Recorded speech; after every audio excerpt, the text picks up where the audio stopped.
Diversity is not about color. It's not about culture. It's not about class. It is about commitment, and it is about consciousness. It is about people, regardless of where you come from, regardless of your age, who say, you know, we have a commitment. We believe that all people have something to offer, and we are willing to take the time, the energy to create that multicultural space in our communities, in our leadership programs, and in our organizations. My goal today is to get you really revved up and excited about the contributions that diversity are making to our country. The first one is about the Latino community, and it is called Salsa. Salsa is, of course, a racy condiment that passed ketchup as America's favorite in the 1990s. And salsa is a great metaphor for diversity because there's so many different kinds of salsa. And every time you make salsa, it's a little bit different, right? And that depends on the tomatoes and the onions and your recipe and whether you blend it or you chop it. But the wild card in salsa is the jalapeno. Because jalapenos come in 3 sizes. There's mild, there's medium, and there's ay chihuahua. And see, Latinos know that you approach jalapeno just like you approach every individual in the world with respeto, respect. And you take a teeny weeny bite to find out if it's mild or medium or ay chihuahua. Many of us have seen somebody take a big bite out of a jalapeno and we just kind of roll our eyes, cross ourselves, and hope for the best. But salsa is also a great dance, right? It's a craze that's going across America. Quick, quick pause, 8 beats in all. Because it's a fusion music, just like Latinos are a fusion culture. Fusion African drums and maracas, which are Indian rattles, and the Spanish guitar, right? And so it's an incredible fusion music. But salsa is also a way of life. To have salsa en la vida, to have salsa in your life means to go for the gusto, right? To enjoy life, to have good relationships with people, your family, your community, to have passion about what you do. So Latinos are bringing salsa to America. They are reinvigorating America's core. Latinos come in all colors, right? They are a fusion culture, not a race, much like the Jewish community. We're an ethnic group. And we're mainly a fusion between indigenous people of this hemisphere and the European, mainly Spanish. So Latinos are black, white, yellow, brown. There's Chino Latinos and Latinos. 15% of our community are black. There's Anglo-Latinos. There's Sephardic Jews that are Latinos. There's Arabs that are Latinos. My daughter is Carmen O'Connor. She's a Leprechauno Latino. Right? So we have all the colors of the rainbow in our own families. And Latinos have been called the cosmic race, la raza cósmica, because they are a blend, they are mestizos.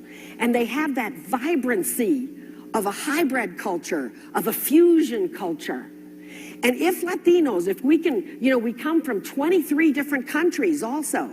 And if Latinos, if we can bring diversity to our own community, what leadership experts are saying is diversity is the biggest challenge of this century. Then we can be a model for diversity and help this country really embrace all its people, because we are diversity.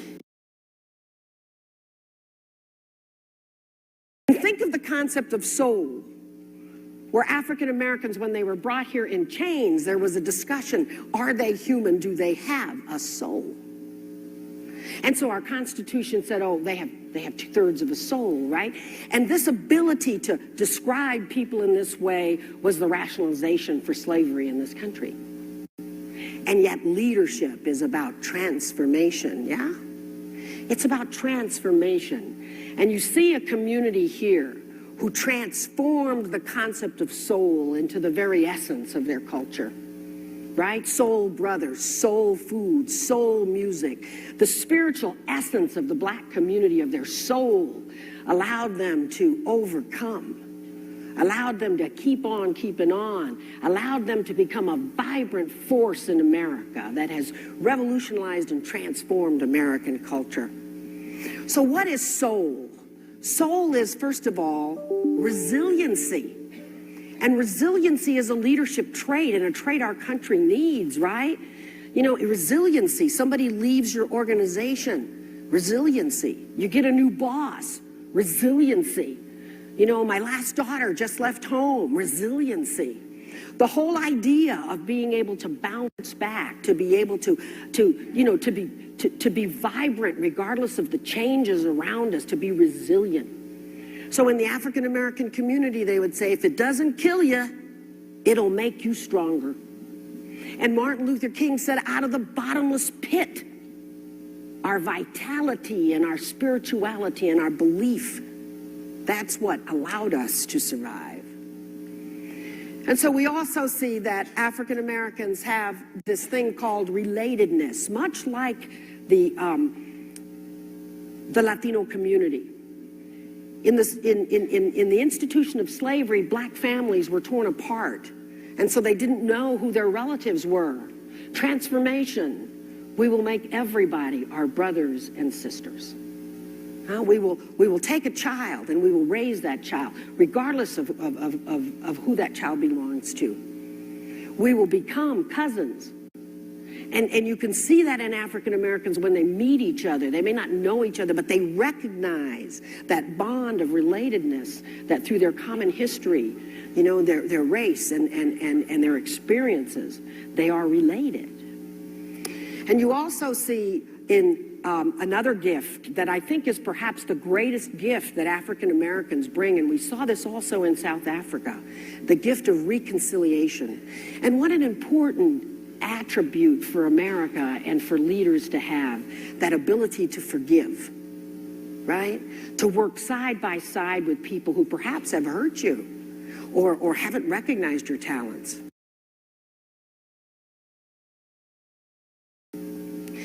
American Indians bring the concept of identity. So when you meet an American Indian, a Lakota, a Sioux, a Cherokee, an Apache, the first thing they want to know is, what tribe are you? How do you identify yourself? And this idea of identity, an important leadership thing, right? To know who you are, to know what you stand for and where you come from. And that strong identity, even though American Indians, again, have a history where they were taken apart and put onto reservations, that strong identity as a tribal person and as an American Indian survives for 500 years. American Indians also believe in inspiration, in vision, right? The substance of leadership. They believe in prophecy, right? And dreams. And what an incredible gift to have our inspiration in this country, to believe in our future, to believe in our dreams, to have a vision for where we're going as people, and to have that vision in your organizations and in your communities, right? The idea of inspiration. And again, just like the other communities, American Indians are connected, right? They're connected. We're all family. American Indian Cherokees, Lakotas greet each other. Mikatuyi Owasin. We are relatives. That's how they say hello.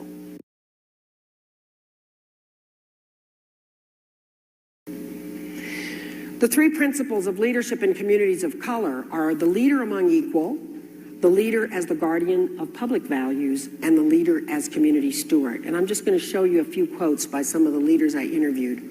This is Raul Izagirre, the great civil rights leader and the organizational builder of the Latino community in the last century, building the National Council of La Raza. And this is the leader as equal. Latinos treasure values such as hard work and faith, which can be found in many cultures. But there's also a sense of humility, modesty, and courtesy that means a truly complete human being, a leader, is a successful person is one who treats the shoeshine boy and the maid with the same kind of dignity and respect that he affords the CEO or the president of a company. The leader as equal means that you treat every single person with that same respect, that same dignity, and that you level the playing field. The leader as equal means that you remain an ordinary person as you continue to serve your community and grow in your leadership.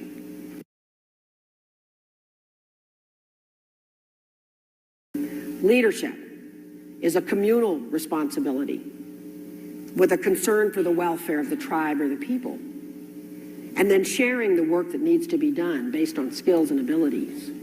Leadership is shared responsibility and promoting people's well-being. Now think of what kind of a country, what kind of an organization, what kind of communities we would have if our leaders said, we are here to work hand in hand with you as an equal to share responsibility for the benefit and the welfare of the people in our communities and country.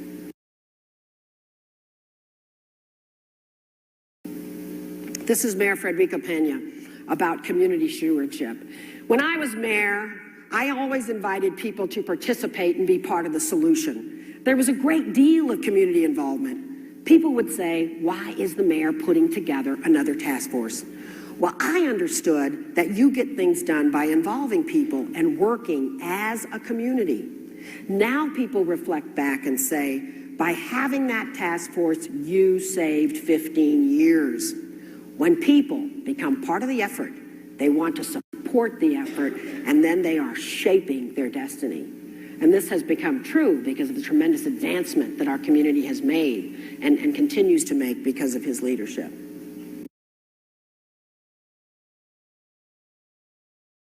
We've talked about how those of us in community leadership, we want to build community, right? We want to weave that sense of belonging with our people.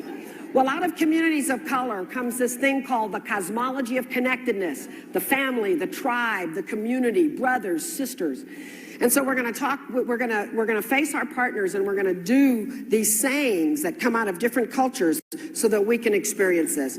The first one is Wakatli. Say to your person, Wakatli. So now you're a Nahuatl Indian from Mexico. Most Latinos that are Mexicans have Nahuatl blood. And you would greet each other by saying Wakatli. And Wakatli means, say to your person, we are brothers, sisters, we are kin. Wakatli. The second one comes out of South Africa, the philosophy of Ubuntu. Ubuntu. Ubuntu means I am only a person because of other people. I am only a person because of other people. Then, of course, in the Latino community, like we said, you can become a comadre, a compadre, a madrina, a madrino. You become part of the familia, right? So if you're looking and working with another man, you would say, hola, compadre. If you're with a woman, you would say, hola, comadre. And if you're comfortable, you know, and if you're comfortable, you can give that person an abrazo, which means like a hug. Hola, comadre. Hola, compadre. That's the traditional way Latinos greet each other. All right, going back to Africa, the Zulus were great warriors. So put your hand up. Let me see. Leaders have to be warriors sometimes, don't we? And they would see each other and they would say, umpakate. We are all together on the inside. Umpakate. Umpakate. And then on the Nicaraguan coast where I'm from, it's a very multicultural coast. And we have the Black Indians. They're called Mosquito Indians. And when they greet each other, they beat their heart. They put their hands to their heart. And they say, Kumpia Kume, Kumpia Kume. We are one heart. All of these cultures are saying we are relatives. All right, so now in the Cherokee, Lakota, and Sioux Indian tradition, we would say to our partner, Mikatuye Oasin.